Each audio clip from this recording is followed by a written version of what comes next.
Hey y'all, this is Brown at I Have Brown, and today we're going to be talking about Essential X-Men Volume 6.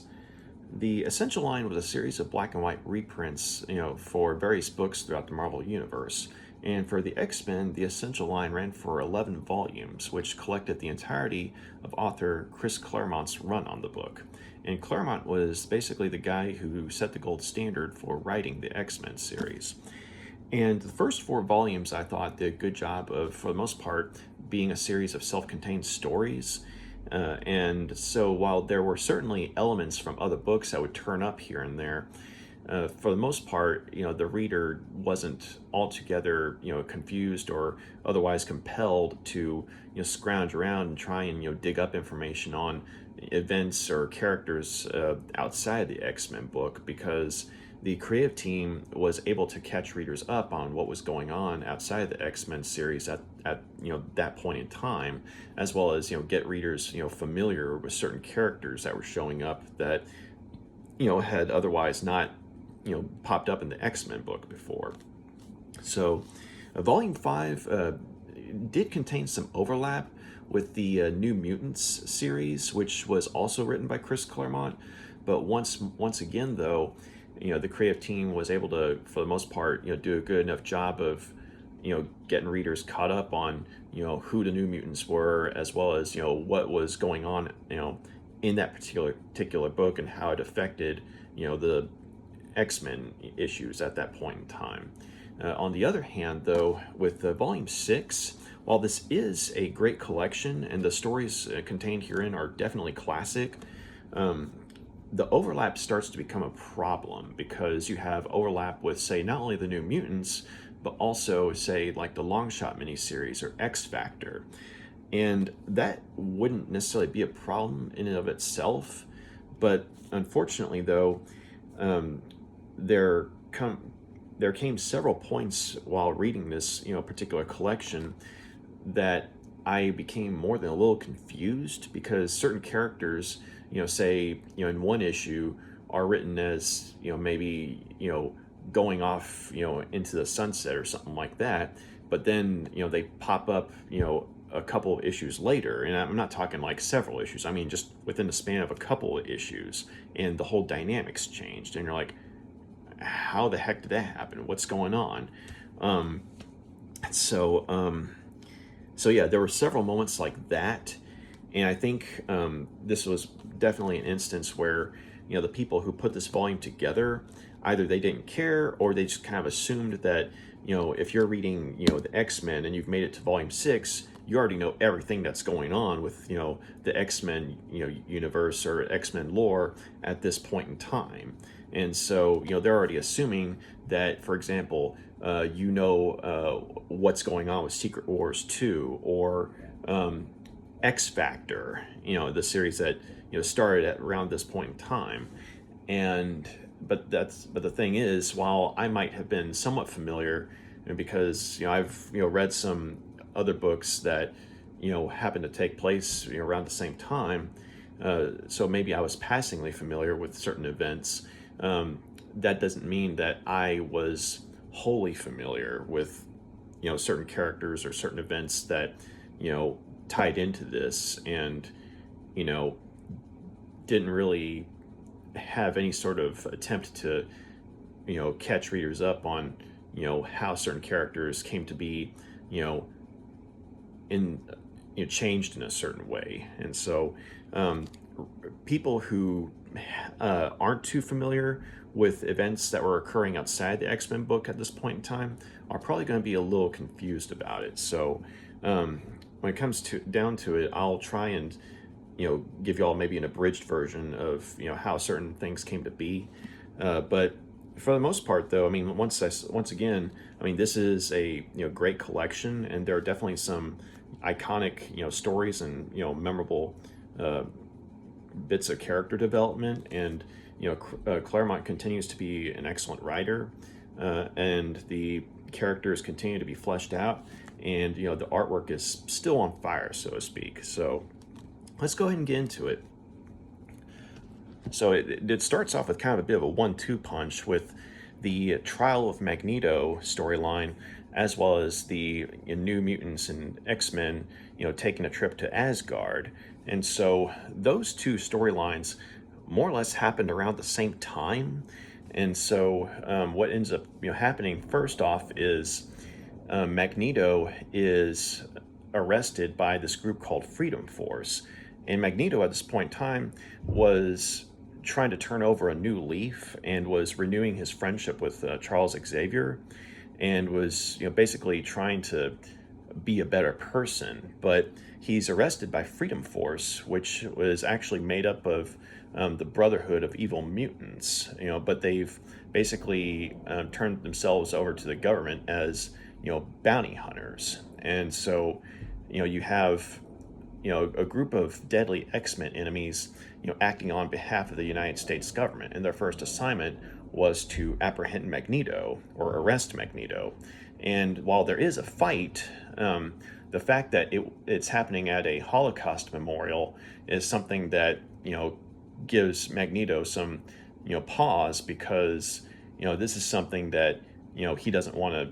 He certainly doesn't want to fight there, because he was a victim of the Holocaust, and some of these people were people that he knew, and they're just as terrified of Magneto as they are of Freedom Force. And he comes to realize that for years, he's basically not been held accountable for his actions prior to say trying to turn over a new leaf. And he basically turns himself into Freedom Force, knowing that he's going to be arrested and he's going to be put on trial. But as he's telling Charles Xavier, the only way that humanity will be able to give mutant kind a chance is if they see that those who committed crimes against humanity are held accountable. And he committed several crimes against humanity. And so while some of them could arguably be justified, a lot of them were not justified. And so he turns himself over and allows himself to be put on trial. In the meantime, though, around the same time, the New Mutants and the X-Men are in this two-part storyline where they end up going to Asgard, or being taken to Asgard in the New Mutants case, because Loki is still fuming from his embarrassing defeat from the X-Men in Alpha Flight from the Gift storyline, and he has his eye on Storm, and he's aware that she no longer has her powers, but he concocts a plan to bring her to Asgard and basically seduce her and bend her to his will, and give her the weather powers that she can use like she did before when she had them, except they'd be magical in nature, as Guardian. And so he has his ally Enchantress, who has often clashed with people like Thor and Dazzler and Hercules. He has her kidnap Storm on his behalf, and he tells her to bring the X-Men that are the X-Men as well. And at this point in time, Storm was basically babysitting the New Mutants. And so when Enchantress goes to capture her and bring her to Loki, she's not familiar with who the X-Men are, and she's not familiar with the New Mutants, and so she's assuming that the New Mutants are the X-Men, and so she kidnaps them as well. And and unfortunately, Magic, the member of the New Mutants, who's kind of like a demon sorceress and the sister of Colossus, is held captive by Enchantress, to a point where she has her darkness pulled out from her by Enchantress and turned into a simulacrum, which is basically like almost like a golem, except one made of her inner darkness and demonic energy. And so she leads this army of monsters to try and track down the rest of the New Mutants, because she was able to teleport them away from Enchantress's castle, but not outside of the realm of Asgard. And so you have the New Mutants, some of them are enjoying their time in Asgard and they want to stay. But on the other hand, some of them are kind of like, well, I mean, yeah, it's a nice place, but it's not home. And so, with the Enchantress and Loki's forces um, going after the New Mutants, the X-Men get involved, and they end up, going to Asgard to rescue them. And so, you have this, conflict, towards the end where Storm kind of comes to her senses, and and gives Loki's power back to him, as well as the hammer that had been made for her, and basically kisses goodbye to the Asgardian powers that she had. But at the same time, she does gain a certain measure of respect, um, or she becomes someone that Loki respects because she was able to stand up to him. And so while he's still fuming at the X-Men, he does have some admiration for Storm. But in the meantime, though, the conditions of them returning to Midgard, aka Earth, was the fact that if one decides to stay, they all have to stay. And so while some of them did want to stay, they came to realize that if they stayed in Asgard, they're basically running from their duties on Earth. And so some of them reluctantly decide to return back home. So as a result, the New Mutants and X-Men end up being transported to Earth via Loki's enchantments. But one of the conditions of the spell was that they would be sent to where Professor Xavier was. And it turns out Professor X is in France, where Magneto is being held on trial. And so the X-Men and the New Mutants both show up in France. And the New Mutants are able to be sent home, but the X-Men decide to stay in France, considering what's going on with Magneto and the fact that their mentor is there. And unfortunately, there are several spots throughout Europe that are being attacked by these soldiers, these with mechanized armor that are working for this group of twins called Fenris. And Fenris are a group of these two are brother and sister who are related to an old enemy of Magneto and Professor X's, and so back from their younger days.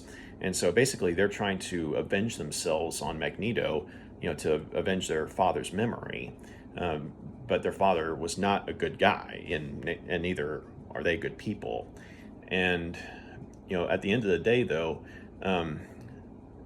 Magneto is able to defeat them in battle, but they unfortunately are able to get away. And in the process, though, Professor X ends up mortally wounded because his body's already breaking down and degenerating, and due to events that happened prior to this volume. And as he's dying, he makes Magneto promise him that he's gonna step up and try and take care of the he's going to try and take charge of the X-Men and the New Mutants, and basically try and be the good person he once was. And of course Magneto, I mean, he's very reluctant about it because he's like, what if I screw this up?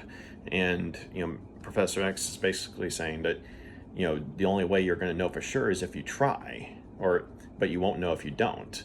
And so at that point, Xavier is actually taken by his girlfriend Lilandra from the Shi'ar Empire, as well as the Starjammers, because while they were on the run, Lilandra's got this connection with Xavier, to where she's able to pick up on the fact that his body was breaking down and he was dying, and they had the medical equipment to take care of him.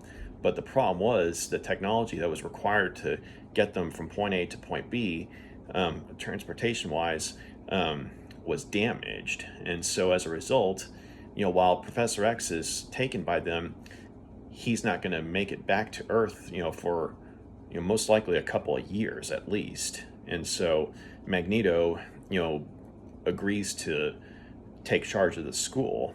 And so going from there, we have Madeline Pryor, Scott's wife, giving birth to their son, Nathan. And so while at first this is a happy, occasion, there's a bit of a conflict because Cyclops and Madeline get into an argument because while all the other people in the X-Men family, checked in on Madeline and made sure she was doing okay, Scott hadn't gotten in touch with her at all. Ever since he had gotten back from Asgard or gotten back from the trial of Magneto.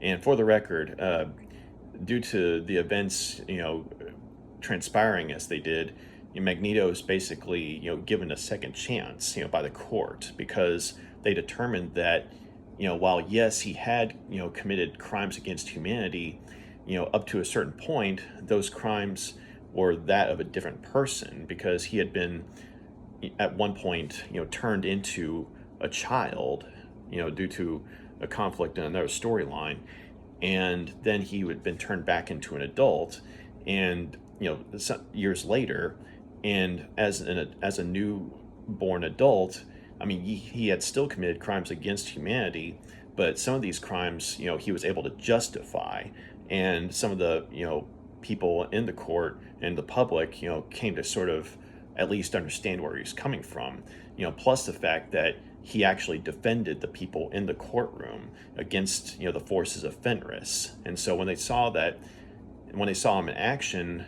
the court basically came to feel that Magneto was serious about trying to turn over a new leaf and be a better person.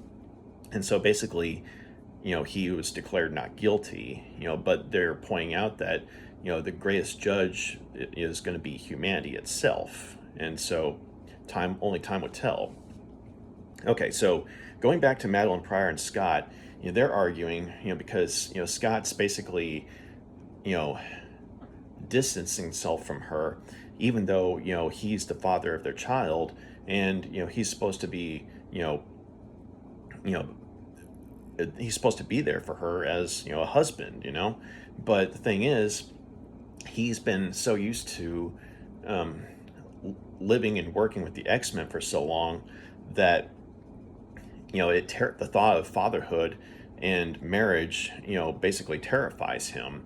And the thing is, he had been in love with Jean Grey, but she had died during Dark's Phoenix saga, and as a result, when Madeline Pryor first came onto the scene, he was attracted to her because she looked almost just like Jean. But it became clear that she was a different person, even though there was a lot of coincidences that, that sort of, went along with stuff that was going on in Jean Grey's life, or that had been going on in Jean Grey's life at the time, prior to her death. And so, but as it happened, no, she was not Jean Grey in another incarnation. She was a different person, but, that had been, hit with a series of crazy coincidences. And so Scott had gotten to a point where he had accepted that and fallen in love with her for who she was. But then when Nathan was born, he just kind of became very distant, because of the whole notion of stepping into the role of not only husband but father. And Madeline is on his case because she's saying, hey, I uprooted my life for you, because I knew that the X-Men were important to you. You were supposed to be, retired from them, but I stayed with you. Whenever you went with them, I went with you. And so, Scott, though, has never really returned the courtesy. He's never really returned the favor. And, it's, kind of getting to a point where it's starting to feel like a one-way street. And so, Storm, who's been listening to this, she steps in and, she's talking to Scott, but she's making sure Madeline can hear this. But she's saying that the X-Men need a leader, and only one of us, can stay. The other one needs to go. And so unless you want to step aside, I propose that we have a duel. And so the conditions being that they'll fight until one of them's incapacitated, and once they're immobilized, then that person will have to leave the X-Men. And so while Cyclops has the advantage of his optic blasts, and Storm has the advantage of her agility and stealth, in the sense that she's able to move around the environment much better to use it to her advantage than, say, Scott is. And so while the duel seems to be evenly matched in one way or another, Storm's able to defeat Cyclops by removing his visor, and as a result, he doesn't dare open his eyes, otherwise he very well may kill her or anyone else around him. And so he concedes defeat and reluctantly leaves the team and leaves with Madeline and their son Nathan to go back to their home in Alaska. And so from there, Storm is now leader of the X-Men, of course under Magneto. But going from there, we have a Secret War crossover where Rachel Summers, the son of Scott and Jean from another timeline, wherein she's now the only survivor from that timeline as far as like the X-Men are concerned, she takes it upon herself to try and kill this being called the Beyonder, who was the main antagonist of the Secret Wars storylines, Secret Wars 1 and 2, mind you. But her involvement was with him during Secret Wars 2. But she becomes convinced that he's an entity who is too powerful to exist, and has an alien sense of morality that is hostile to those who live on Earth, or just throughout the universe in general. And so she, as powerful as she is by herself, she's not able to kill him because he's basically a god. But he actually gives her an opportunity to kill him. He gives her a portion of his powers to add to her own. And so now she has, a power level that is capable of killing him. But he sort of stacks the deck against her, because at that point, he abducts the X-Men and scatters them, about, to where they're all in danger. And so, he's basically pulling sentinels from Rachel's timeline and having them show up in our timeline, or I should say their timeline. And, Rachel can either kill him with her augmented power, but at the same time let the X-Men die, or she can use that power to save the X-Men, while, allowing for the Beyonder to live. And so as much as she wants to kill the Beyonder, because of, what she knows he's capable of, and what, very well may well happen, should he be allowed to live, she ultimately chooses to save the X-Men. But she takes another crack at trying to kill him when, after he had rewritten reality to, have it to where, say, the New Mutants no longer existed, and only, Kitty Pryde and Rachel remember them. She once more decides to, try killing him, but this time, she takes the life force of the X-Men, and some of them, volunteer to, give it to her, but others, are unable to concede, or like they're unable to give permission, like they're asleep or something like that. And some of them are just saying, no, I don't want to do this, but she takes it anyway.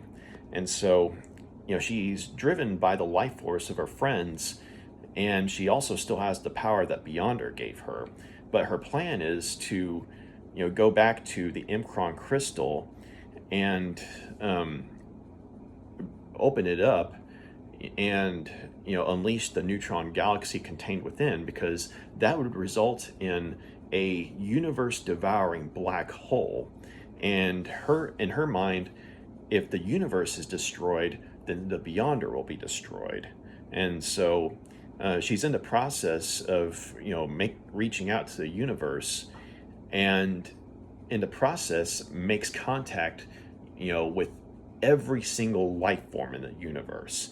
And it's not only overwhelming, but it's humbling as well. And she comes to realize that she can't bring herself to do it.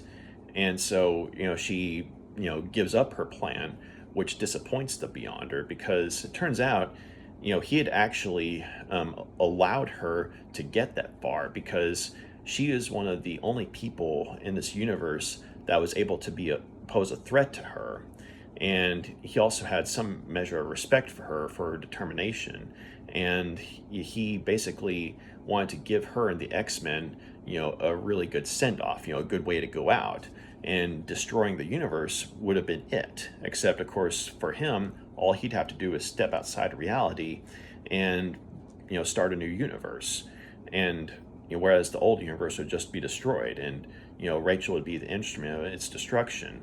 And so, he absorbs the power that he gave her, but at the same time, he ends up absorbing all the knowledge that she had gained in her time of basically becoming one with the universe. And he tries to stop it, but he can't. It's just too powerful. And so even he, a godlike entity, is humbled, and he has basically a similar experience that Rachel had, and he decides to contemplate this development instead of outright killing everything, and destroying the universe himself.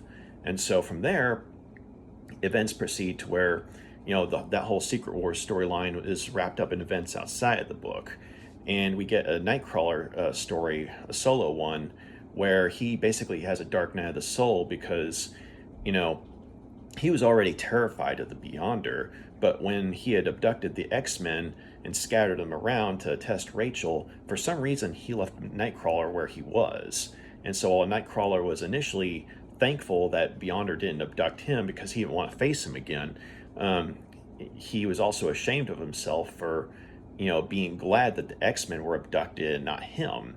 And he's wondering, why didn't the Beyonder take me too? And he's aware of just how powerful the Beyonder is, because at this point reality's been corrected, and the New Mutants are back in existence again. But at the same time, everyone remembers that the New Mutants were killed by the Beyonder, and so that's still something that's pretty traumatizing. And since he's aware that Beyonder has that much power, it's basically giving him a crisis of faith, and just giving him a total mental break, because now he's questioning if his girlfriend, Amanda Sefton, who is actually a gypsy sorceress herself, even though they've been friends since childhood and eventually lovers, now he's demanding to know, did you use your powers to make me love you? And so, I mean, he's that devastated about the whole series of events that were connected to the Beyonder. I mean, that's how much it's shaken him. Like, he's lashing out at people who love him. And so Amanda, as much as she loves Nightcrawler, she decides to walk away from him, because she's been trying to get through to him and trying to get him to open up to her about what's going on, but he keeps lashing out. And and so on one hand, she's tempted to stay and help, or try and work with him. But if he's just going to keep pushing her away, and if he's just going to, accuse her of being, just as bad as the Beyonder, then at that point she's like, I can't do this anymore. And she really did try. And so, she reluctantly walks away from him. And in the meantime, Nightcrawler ends up having a solo adventure that actually does a lot to clear up, his, ego in a lot of ways, because he needed something simple. And in this case, he rescues this girl from the clutches of the villain Arcade. And, it's a solo, adventure in a sense that it's just him, trying to, get her away from Arcade, and he's having to go up against Arcade's minions and robots and everything, but because he has some familiarity with Arcade, this is something he feels like, hey, I can do this. I can handle this. This isn't some godlike entity that, can rewrite reality. I mean, Arcade plays at that, but he's just a guy, who's skilled with, technology and has a, technological empire. He's not a reality warping god. And so ultimately, Nightcrawler is able to turn some of Arcade's own resources against him and, escape with the girl. And it turns out that the reason that this girl was taken by Arcade was someone wanted her dead because she was actually a royal heiress and she didn't even know it. But, she's apparently the last in line. And so, once their adventure's done, this girl comes to find it out. And so, she thanks Nightcrawler and tells him goodbye, and he's all like, that's an adventure I could have, and that's something I needed, and so for a time his spirits are lifted. But then we have a story where Wolverine is the focus, and Spiral, who is this multi-armed sorceress from another dimension called Mojo World, and was one of the main enemies of Longshot in his miniseries. She's stranded on Earth at this point, and she's become a member of Freedom Force to sort of pass the time and use some of their resources to basically fulfill some of her own agendas, as well as try and hunt down Longshot.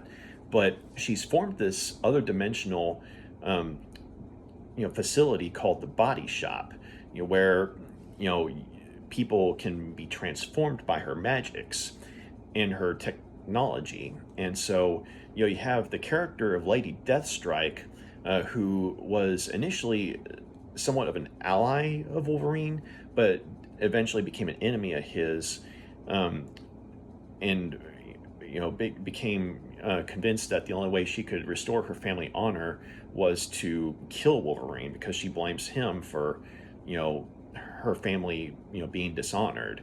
And it's a long story, right?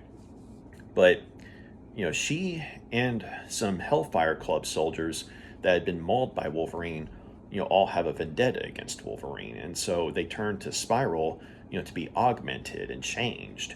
And so now they're all cyborgs, and Lady Deathstrike now has these terrifying Freddy Krueger-esque claws that she's able to extend at will. And her and these soldiers, they hunt down Wolverine and nearly kill him. And it's to a point where not only is he broken physically, but mentally, to a point where he's almost an animal. But he ends up crossing paths with this little girl named Katie Power, who was a part of this team of children called Power Pack. And they had crossed paths before, and she remembered him as Mr. Wolverine. But the fact that he's acting like an animal is something that scares her. But at the same time, there's just enough Logan in him to try and protect her from Lady Deathstrike and the augmented Hellfire Club soldiers. And as a result, his humanity starts to resurface, and he starts to remember who he is, and he's able to fight back using stealth and hit and run tactics. And he severely mauls the newly turned cyborgs. And when he gets to Lady Deathstrike, the two of them have this deadly confrontation with one another, where blood is spilled and flesh is torn, but Wolverine comes out on top. And he's nearly eviscerated Lady Deathstrike. And granted, like, she's a cyborg at this point, but he nearly tears her apart. But then when he realizes who she really is, he decides to not kill her, because she's claiming that the only way she'll be able to reclaim her family's honor is if she dies at this point, because she failed twice to defeat or kill Wolverine. And even having her body put through hell to become a new creature, to try and kill him, and failing at that, she feels there's no sense of purpose in being allowed to live anymore. But, Wolverine spares her, and, basically as a way of kind of getting back at her, saying, you want to be worthy of the honor, then earn it. And basically leaves her to bleed out. And he and Katie Power walk away from the scene, and he makes sure that she gets back to her family. Then we cross over to San Francisco, where the X-Men are staying for a time with their friend Jessica Drew, who used to be Spider-Woman. And the X-Men get a more favorable welcome in San Francisco than, say, New York. And there's a lot of people there that see the X-Men as heroes. But unfortunately, though, they're once more attacked by Freedom Force. And while there's a devastating battle that causes a lot of property damage, the authorities come in, and there's this detective who's made friends with the X-Men, and she intercedes on their behalf, and is telling Freedom Force that unless they have a warrant, then they need to leave the scene, because she knows that they're all criminals, and and basically if they don't have a warrant and they refuse to leave, they'll be treated as criminals. And so while Freedom Force is initially scoffing at her, saying that we can just walk all over you and destroy you, just like we're going to destroy the X-Men, some of them are kind of like, well, wait a sec, hold on, one, Mystique did not okay this. We did this without her knowledge or her approval, which explains why Mystique wasn't with them on this operation. And two, the government didn't authorize this operation either. They did this just to try and get stuff done themselves. But the fact that they don't have government authorization or approval by their leader Mystique, they're kind of like, okay, we need to back off. But they tell the detective, or sorry, the lieutenant, that if she knows what's good for them, the X-Men had better not be there when they get back. And so reluctantly, she tells the X-Men that they do need to leave, because even though she considers them heroes and knows that they're good people, the fact that they're drawing threats like Freedom Force to the area poses a threat to the neighborhood around them. And so the X-Men reluctantly take their leave, but they understand the logic. And so after that, they're making their way back home, but for a time they're having to take shelter with the Morlocks, the underground mutants. And Rachel, though, is being hit with these terrifying nightmares of Wolverine trying to kill her, and Wolverine in turn is having nightmares about her as well. And so she doesn't understand what's going on, but she finds herself becoming more and more unstable as far as her emotions interacting with the environment around her. And in terror and desperation, she leaves the Morlock tunnels and goes on the run by herself. And in the process, she starts to you remember the evil vampiric mutant Selene, who had tried to kill her when she and the X-Men first encountered her. And Selene had also murdered a friend of hers. And so she decides to much like she was trying to do with the Beyonder, she takes it upon herself to kill this individual that she sees as pure evil. And in Selene's case, some justification could be made, because Selene is a mutant who is pure evil, and unlike, say, Magneto, who at least had a cause for his actions, or at least had some form of justification for his actions, Selene just does what she does because she likes it. And yes, she does need to feed to live, but she thrives on it and takes pleasure in it. And so she's never once tried to turn over a new leaf or try to find another way. And now she's been promoted to the Black Queen of the Hellfire Club. And so Rachel sneaks into the Hellfire Club in an attempt to kill her, and she very nearly succeeds, but she's stopped by Wolverine of all people. And mind you, at this point in time, Wolverine, one of the reasons that they were in the Morlock tunnels was because there was a healer with the Morlocks. And after, Wolverine's very near-death experience of having fought Lady Deathstrike and, the augmented soldiers, plus the fact that he was still recovering from Rachel having taken his life force, for trying to kill the Beyonder, he was not in a good state, and he was needing to rest and recover. But much like Professor X, when his body was breaking down, he refused to stop. And so, he's still kind of at death's door at this point. But, through sheer willpower, he was able to, track Rachel down. And also because of this, mental link they share, because of her having taken his life force, he's able to find her at the Hellfire Club, and he's warning her to back off and, to, not execute Selene, because he's saying what you're about to do is straight up murder. And she's saying, she's calling him out because, he's killed before, and so has she. And he's like, yeah, you and I have both killed before, but, now this is a situation where we have a choice.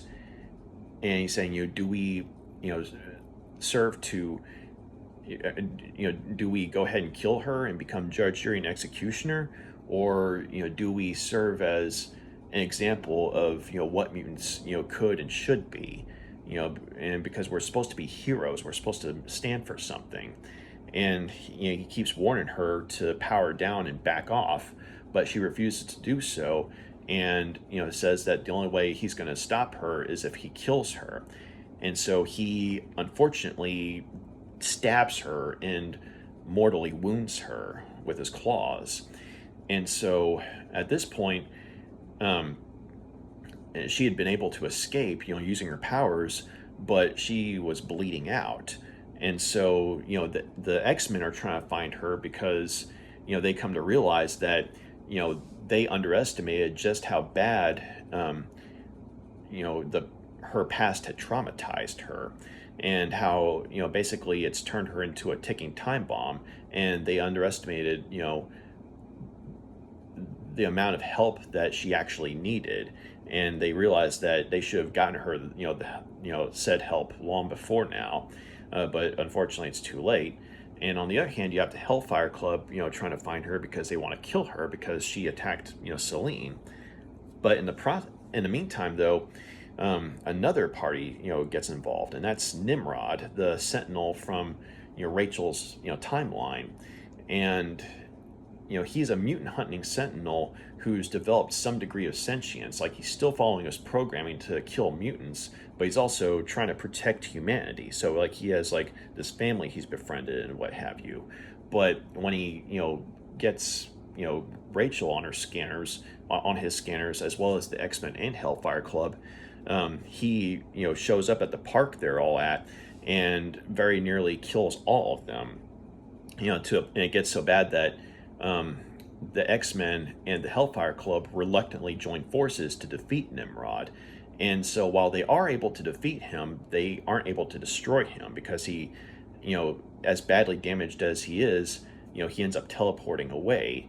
But unfortunately, there are some losses. One of the members of the Hellfire Club was disintegrated by Nimrod, but this was someone who was straight up evil, so not much of a loss there.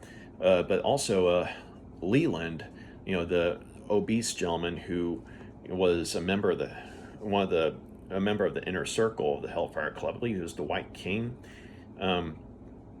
He had the ability to increase the mass of anything he focused on, but unfortunately, in the heat of the battle, he ends up suffering a fatal heart attack. But even though he's able to use his power, to do a lot of damage to Nimrod at the end, it ends up costing him his life. And unfortunately, Nightcrawler, is someone who ends up getting badly hurt by Nimrod as well. And in fact, he tried to teleport Nimrod's arm away from him but because he had tried to use that strategy in the past in their last encounter, Nimrod had adapted to it. And so, while Nightcrawler was able to teleport, that particular limb away from Nimrod, it sent him somewhere else, and whatever it was that happened severely hurt him, and the X-Men don't know where he is at this point. And Rachel, unfortunately, they can't find, but she ends up coming across the body shop where Spiral's waiting for her, and she rebuilds her and basically strips her of her memory and sends her on her way to an unknown destination, but swearing that now Rachel is going to dance to Spiral's tune alone, and no one else is. And so Spiral obviously has something in mind for Rachel down the road, but for a time that's the last we see of Rachel. But okay, so going from there, we head into the Mutant Massacre storyline. So all that took place in the first half of the book, but the Mutant Massacre took place in the second half of the book. So the Mutant Massacre was a story wherein you had a crossover with the X-Men, X-Factor, New Mutants, Thor, and Power Pack. And while it was X-Men centric for sure, I mean, there was a lot of overlap. And so what ends up happening is there's this group of mutants called the Marauders, who we'll later find out actually work for this villain named Mr. Sinister, but he doesn't actually show up here in this volume, but they do work for him. But they've been given an assignment to kill all the Morlocks, and so they go throughout the tunnels and they very nearly drive the Morlocks to extinction, and only a handful survive. But in the process, though, the X-Men get involved, as does X-Factor, and to some degree, to a lesser degree, the New Mutants. But Thor gets involved when some, friends of his, these frogs that were, friends of his, when in a storyline in his book where he had been turned into a frog, they tell him that there's a lot of death going on in the tunnels where they live, and they don't know who the people are, but someone needs to see what's going on and help those who are in need, of course. And so Thor just takes it upon himself to go into the tunnels, and he actually proves instrumental in rescuing Angel, who was a member of X-Factor at this point. So I should mention that X-Factor at this point in time was made up of the 5 original members of the X-Men: Cyclops, Angel, Beast, Iceman, and Jean Grey, who it turns out had not been killed, but was actually in a state of, she had been, I'm trying to think how to explain it, but basically that story, the Dark Phoenix saga, where she died, apparently that wasn't actually her dying. That was the Dark Phoenix entity dying, or that was the Phoenix entity dying, but it had taken it on her form and her essence, because it had bonded with her, and so this whole time the X-Men were thinking that she and the Dark Phoenix were one and the same. But in fact, it was a separate entity altogether, and Jean Grey's body was in this sort of organic healing pod that the Phoenix entity had, made for her at the bottom of the ocean. And at some point, this sort of pod had been found, and when it was revealed that it was Jean Grey, Scott Summers, at some point, not in this volume, not in any of the issues in this volume, but I think it was in X-Factor, in the first issue of X-Factor, someone tells Scott Summers that, hey, Jean Grey's alive, and Scott, being a fanboy for Jean Grey, is kind of stunned, and basically runs out on Madeline Pryor and their son without a word. And so really wonderful father figure right there. So Jean Grey, she's back, and Scott's trying to get with her again, even though he's married. And of course, Warren, aka Angel, he's got the hots for Jean Grey too, but he's thinking that, okay, Scott's married, so he shouldn't be going after Jean. So there's some like soap opera stuff going on there. But they end up, their whole shtick was that they disguised themselves as this group called X Factor that were humans that were hunting mutants, but in fact what they were trying to do was find mutants and bring them to this facility that they were at, the X Factor facility, and help them control their powers. But they also operated as the exterminators. So basically, they were able to visibly use their powers and everything, as opposed to say not use them when they were in disguise. But it was a strange idea. I don't know, just me. But anyway, what ends up happening with them is that Beast gets hurt rather badly by the Marauders, to a point where he has to be hospitalized, and Iceman has to be hospitalized as well. And so Angel, though, gets the worst of it, and his wings get impaled by these Marauders called Harpoon and Blockbuster. And so Thor is the one who actually finds him and saves him, and he gets into a battle with Blockbuster. And while he is able to save Angel and this other mutant named Artie, who's a child mutant, he ends up getting his arm broken by Blockbuster, but he is able to kill Blockbuster with Mutinor, though. But he and Artie get Angel to Cyclops and Jean, who at this point had come across several other mutants, but amongst others Leech and Caliban. Caliban had been hurt by Sabretooth, and Power Pack had actually helped Caliban and Leech, and tried to get them to safety, and they had gotten involved because Franklin Richards, who was staying with Power Pack at the time, his powers allowed for the team to kind of get a glimpse of what was going on in the sewers, like these dream forms. And so when they saw that Leech was in trouble, and Leech was a friend of theirs, they went into the sewers to try and figure out what was going on and help their friend. But of course they end up getting involved in this battle with the Marauders, but they are able to hold their own and help rescue Leech and Caliban. And in the process, they had come across Wolverine, who had initially told them to get out of the tunnels because it wasn't safe. But they decide, okay, we'll get out of the tunnels after we find Leech.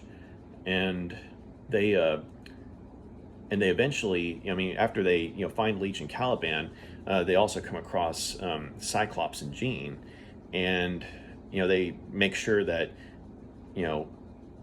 Leech and Caliban are in safe hands with Cyclops and Jean and the rest of X Factor. But they end up leaving the tunnels before things get worse because they're just kids. But in the meantime, though, when Thor gets Angel to back to Cyclops and Jean, he tells them that he'll give the Morlocks a Viking funeral. And so basically he calls down the thunder and lightning to cleanse the tunnels, like with this firestorm. But before that happens, though, he receives a message from Hela, the goddess of death. And it turns out that the reason that Blockbuster was able to break his arm was because she had cursed him, to avenge herself on him for a humiliation and defeat that he had visited upon her in a few issues ago in his book. And so basically she's made it to where he's as brittle as an ordinary human being and apparently won't be able to heal. And so he's on borrowed time at this point. I'm not sure exactly, how, that curse was lifted, because, that particular, storyline isn't wrapped up in this volume, but that's how Thor was involved with the Mutant Massacre. Um, but yeah, it was a pretty brutal, story, because I mean, a lot of familiar faces end up getting killed or horrifically injured, and I mean, almost all the Morlocks at this point in time, were wiped out, and there are only a few survivors. But of course, Callisto, the leader of the Morlocks, underneath Storm, was one of the survivors. Um, but as far as anything else, we also have the first time where Wolverine and Sabretooth fight each other. Because they first fight each other in the sewers when Wolverine's initially trying to find a prisoner, trying to find a Marauder prisoner to interrogate. But when he comes across Sabretooth, he sees that Sabretooth has the Morlock healer, and so he realizes that if he in some way indicates just how important the healer is, Sabretooth will kill the poor guy right then and there. And so, basically he fights Sabretooth to, drive him away from the healer. But instead of continuing the fight, he collapses, the ceiling, to temporarily bury Sabretooth. So that way he can get the healer, to, where the rest of the X-Men are, at their, and and help the medical team, because they're, overworked and understaffed, because it's like there's so many people that they're bringing in, they're bleeding out and dying because they're so badly injured by the Marauders. And so the healer, you might be able to turn the tide in their favor. But we also have Nightcrawler being near mortally injured by one of the Marauders named Riptide. And so while Nightcrawler, I mean, to some extent had recovered from what happened to him after with in his encounter in the X-Men's fight with Nimrod, he hadn't fully recovered, and so it's like whenever he tried to teleport, it nearly drained him, to a point where he was unable to defend himself against Riptide, who basically was spinning at Lord knows how many miles per hour, and spitting out these shurikens and throwing stars, and Nightcrawler ends up being horrifically mauled and nearly bleeding to death. And Colossus actually kills Riptide by breaking his neck, but in the process though, his body, again, his steel body, ends up getting badly injured by Riptide as well.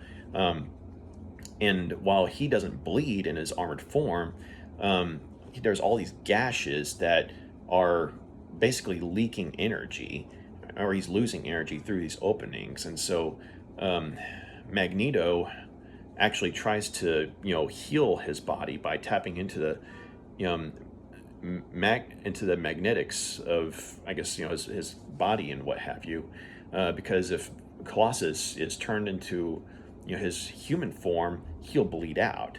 And so Magneto initially seems to have been able to fix the guy, but instead, Colossus, seems to be paralyzed, and they don't know how that could have happened.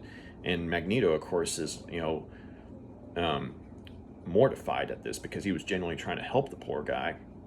And Shadowcat, Kitty Pryde, she's been rendered intangible altogether, and to a point where she's almost devolving into a ghost, because there was this interaction between, one of Harpoon's weapons, hitting her while she was trying to save Rogue. Like, she had phased, to try and, get Rogue, to be phased as well, so that way, the Harpoon wouldn't hit her. But it was an energized weapon, and somehow the interaction between, Kitty's phased form and the energy, rendered her basically a ghost, and so she's not able to become tangible again.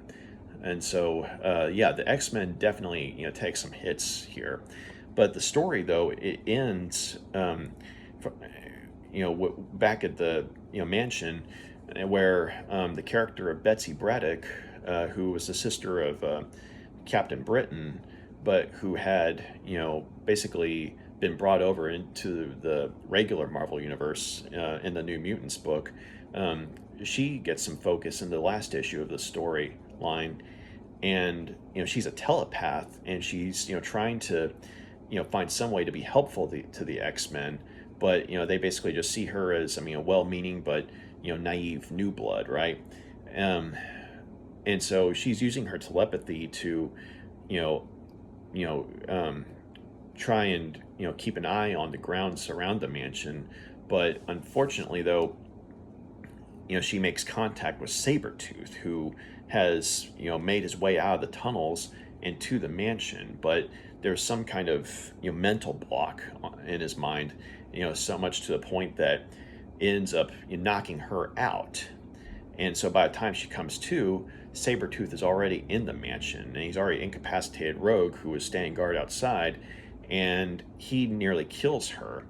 And so, but she's able to lure him away from the wounded Morlocks. And so Wolverine, though, is the one who ultimately comes to her aid and rescues her. And so while he and Sabretooth fight once more, Magneto and Rogue are about to try and Magneto and some of the others are going to try and get these chains and cuffs to try and contain Sabretooth. Betsy Braddock, who goes by the name Psylocke, is pointing out that he has these powerful mental safeguards. So if they restrain him, he's going to be focusing on keeping them out of his mind, or basically resisting any form of interrogation. But since his mind's otherwise occupied while he's fighting Wolverine, she wants to take a shot at trying to read his mind. And so while he and Wolverine fight each other, Psylocke scans Sabretooth's mind, and here we find out that Wolverine and Sabretooth have fought each other before, and they're old enemies. And then she it comes to see the shadow that all the Marauders call Master. And so basically she gets everything that she needs, and and she's able to broadcast this to Wolverine and just tell him that I got what I needed, you can break it off now. And at that point, when Sabretooth realizes he's been played, he bails and jumps off this cliff and into the water. And so the X-Men, they all try and find him, but they can't. But in the meantime, though, because she put her life on the line and was instrumental in getting valuable information, they offer her a spot on the team, because they realize that she actually does have potential to be a member of the X-Men, and not just, say, a medical assistant. And so gratefully she accepts. So I'm gonna go ahead and give Essential X-Men Volume 6 5 out of 5 stars. As I mentioned, this was a good collection with some great stories. I think that the character development for all the main players continues to be very well done. Chris Claremont continues to weave his creative spell when it comes to writing, and of course we have some wonderful artwork on hand. We have John Romita Jr. doing the lion's share of the artwork when it comes to, say, the actual X-Men book, but we have like Arthur Adams doing the artwork for the 2-part Asgard storyline. So he did the New Mutants portion as well as the X-Men portion, and so it was really cool seeing the guy did the art for the Long Shot miniseries in Fantastic Four: Monsters Unleashed. Getting to work his magic in the realm of Asgard in a fantasy setting. So, and it was really cool seeing someone like him, amongst other things, taking a shot at drawing the alien member of the New Mutants, Warlock. So that was pretty cool to see. But yeah, I mean, there's like a lot of good art on hand, and also it was interesting when other writers were involved, namely in the Mutant Massacre storyline, because you had Louis Simonson writing the X Factor stories, as well as the Power Pack story. And then her husband, Walter Simonson, wrote the Thor stories. And so it was fast. It was really cool getting different perspectives, not only from different writers, but different characters as well. And you would think that, someone like Thor would be out of place in a story like this, but, his involvement, in the story, in the Mutant Massacre story, turned out to be one of the best parts of the story, at least in my opinion. Because, Walter Simonson and his creative team, much like, Chris Claremont, they did a good job of, catching readers up on what was going on in the Thor stories at this point in time. So we weren't altogether lost as to who so-and-so was or what was going on here and there. And also, Power Pack. I'd read some of the stories back in the day. Someone had let me borrow like a trade paperback collection that had the first few issues, and it was cute, because it was definitely made for little kids, right? But it was fun. But having them be involved in the Mutant Massacre storyline, that was kind of shocking because even though this was like a code-approved series of stories, there were still some very violent moments in the book, and so when you have like a kid's book like Power Pack getting involved, even if it's only for one chapter, it was shocking that they were able to pull it off, to where it's like, okay, because it's a kid book, they sort of, tone down the darkness of the story, of the Mutant Massacre story for the Power Pack portion, but at the same time, there's just enough of a sense of tragedy to where, and the violence is, shown just enough to, give you an idea that these kids are, witnessing, something that, no child should have to witness, And I think, for me, something that still gets to me to this day is when, the little kids, Power Pack, they're having to explain to their friend Leech, who's a child himself, that, his mother is dead. And she was a mutant named Annalie, and she wasn't his real mother, but she, adopted him. And they had, Power Pack had actually made friends with her in a story in their own book, I believe. And they, but they're having to explain to poor Leech, that his mom's dead. And you just see the poor kid, break down sobbing and, screaming for his mom. And it's just a moment that you're like, first time I read that particular, part of the story, I kind of teared up. I have to admit, okay? So I might not tear up every time I read the story now, but I still definitely feel something right here because, like I said, these are little kids, and they're having to witness stuff that no child should have to ever witness, and they're having to explain to Leech, that his mom's dead, and they're trying to comfort him and everything while he's breaking down, and they're breaking down crying too because a lot of these mutants and a lot of these Morlocks were people that they knew.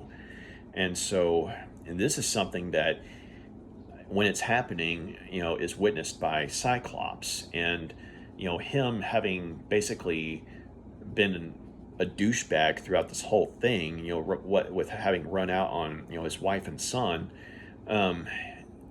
he realizes what he's most likely done it has to his son by running out on him, and he's kind of imagining how's his son gonna see him now when he finds out that his dad ran out on him when he was just a baby. And so he basically tries to step up and be a better father figure, and basically makes a point to take charge of Leech's safety and getting him out of the tunnels. But it was a moment that, like I said, considering that particular story was a kid's story, but in a darker overall storyline, the fact that it was as emotionally hard-hitting as it was is something that was very impressive, and it was definitely an indication of just how good of a writer Louise Simonson was. And I actually think that, she's a good writer altogether. And while I do have mixed feelings on, the whole X Factor, concept, at least how it was originally introduced. I mean, I don't like the fact that, the editorial people at Marvel, insisted on, Jean Grey coming back when, we'd had the epic Dark Phoenix saga, back in, Volume 2. And then, we had Scott coming to terms with the fact that Jean is dead and Madeline Pryor is her own person. I mean, and the fact that, he finally, accepted the fact that, he needed to move on from the X-Men and, be, the, the husband and father that, he, should have been. I mean, it's like, I wish that they had stuck with that, but within the span of a few issues, now he's a part of X Factor and, he's pining for Jean all over again. So I'm not necessarily, I can't, harp on Louise Simonson too much because she is a good writer, but I think a lot of that was because of editorial interference as opposed to say, her overall influence or anything like that, so she kind of like, she wrote what she had to wrote, but she was able to, do so in such a way to where the stories were still good. It's just, I don't like what they did with certain, characters that, were involved with, the X-Men universe, but I did like her writing on the Power Pack story. And of course, Walter Simonson, his writing on Thor, I mean, was great stuff as well. And Chris Claremont, I mean, he does the lion's share of the writing, but the fact that his stuff continues to be great, I mean, shouldn't come as a surprise. But it was really interesting seeing, certain characters on the team, going through all sorts of moral pondering because, I mean, even before the Mutant Massacre storyline, they were grappling with, questions of morality. Like, in the case of Rachel trying to kill Selene, I mean, it's like, okay, Rachel was someone who was a ticking time bomb, and it's made clear that she was in desperate need of psychological help, and the X-Men underestimated just how bad off she was. But at the same time, Selene, though, was someone who was pure evil, and I feel like this is an instance where, you should have had a pay evil onto evil type situation, because, I mean, I understand why Wolverine's, tried to stop Rachel from killing her because he was afraid that, she was already going off the deep end and Wilmar push and she'd become the next Dark Phoenix and could very well destroy the universe. And, of course, Wolverine and no one else, I don't think, wanted a repeat of that. And I mean, no one wanted a repeat of that. And so him, killing her, or at least trying to kill her, made some sense. But at the same time, when the target that, was Selene, I mean, when the one Rachel was trying to kill was Selene, that's an instance where I was kind of like, okay, Wolverine should have just let him kill her because, sure enough, I mean, shortly after Wolverine basically saves Selene by killing, Rachel, I mean, Selene, ends up feeding on some other people to restore herself and basically just, goes right on chugging like it's no big deal. And so it's like life means nothing to her. And so it's kind of like, Rachel, I mean, even though she was definitely going off the deep end, even though she clearly needed help, this was an instance where it was like pay evil onto evil, I think. I mean, I'm not saying she was evil per se, but she was becoming, unhinged, and the target of her rage was someone who, was deserving of it, in my opinion. So I think it was an instance where, if it had been me writing it, I would have allowed for Rachel to kill Selene, but at the same time, probably still written her out, which is basically what ended up happening. Because for a time, the last we see of Rachel is, when she's being altered by Spiral and sent to parts unknown. But and so when it came to some of the characters, having this mental back and forth of should I kill or shouldn't I kill? I mean, it was kind of frustrating, but when we come to remember that some of these people are in fact teenagers, or at least in their, or maybe in their early 20s, we have to realize that, these are young people who, not only have these fantastic or terrifying powers, but are trying to, see what the big picture is. Like, they're trying to, look beyond themselves. And so while some of their, inner, turmoil could be frustrating at times, it still felt real though. And so I think, in my opinion, like, that's a sign of a good writer, where, one's thought process can be frustrating, but at the same time, you at least understand it. You understand why certain people are thinking the ways that they do.